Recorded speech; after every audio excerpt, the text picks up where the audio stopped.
Here are some things that you need to know regarding the duration of your license suspension upon a DUI arrest in the state of California. Now, generally speaking, upon a DUI arrest, the CHP officer or local PD, police department, will take away your license and provide you with a pink slip. That pink slip is your temporary license. And in that pink slip, aka your temporary license, it's going to tell you that you have 10 days to contact the DMV to set a hearing, to contest it, to fight it, to see whether or not there was a basis for your DUI or whether you were even DUI in the first place. Now, if you don't contact the DMV and set a hearing within that 10 days, which is very strict, by the way, then the next route, then after that time period, you're going to have your license going to be valid for 30 days. Upon that 30 days, then your license is going to be suspended. Your suspension is going to depend on your age and the amount of DUIs you've got in the past. If you are over the age of 21 and you don't have any prior DUIs, then your suspension could be for an average of 4 months. However, if you had multiple DUIs, it could be greater. 1 year or even 2 years.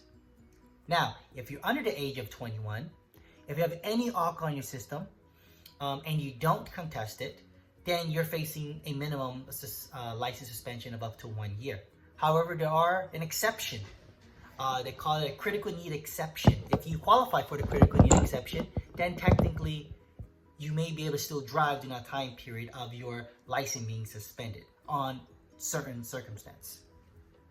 Now, if you decide to contest the DMV and you contact the DMV within that 10 days, then you will fight the DMV hearing, and the main issues in determining whether or not there was a proper stop, whether or not there was a proper arrest, and whether or not at the time of driving your blood alcohol level was 0.08 or greater. These are all things that will be analyzed and be assessed based off of the police report, based off of the DMV form, aka DS367 form, and we're going to look at everything and determine if we're successful, then your DMV license suspension is what you call put aside or dismissed, and your license reinstated and you can drive again. If not, then your license is going to be suspended. However, we can still make the argument that you can drive on a limited basis. If you or anyone you know is facing a DUI and you want to contest your DMV or your license suspension, contact us at wshaw.